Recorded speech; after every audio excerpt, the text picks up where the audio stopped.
Sorry, magiging emotional lang. Dahil wag kami lang ginaiwan na isang gamana kami siya. Nag-aatubang kami left and right ng aso. Pero dyan saan talaga, oo, financially, andang present siya. Kaya nababatsagan ako niya. Ito ay hindi lang basta lupa para sa amin. Ito ang aming tahanan, aming kasaysayan at aming kinabukasan. Dito kami isinilang. Dito lumaki ang aming mga magulang. Dito nakabaon ang alaala ng aming mga ninuno. Kaya napakasakit para sa amin na maranasan ang bigay-bawi. Noong una, ang lupang ito ay binigay sa amin sa pamamagitan ng klowa. Iyon ay simbolo ng pagkilala sa aming karapatan bilang mga katutubo.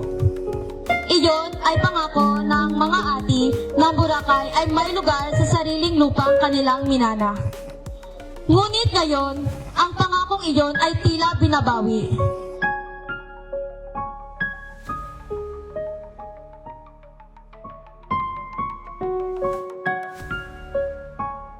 Sa naming mga kabataan na sa murang edad kami inyong pinagkaitan ng aming karapatan at justisya sa kakarampot na lupain.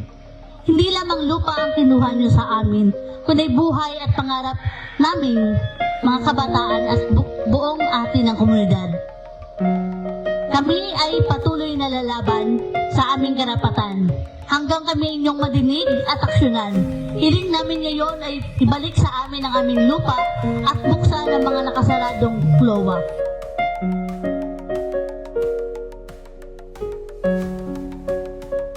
Bigan para sa aming mga ati ng Boracay.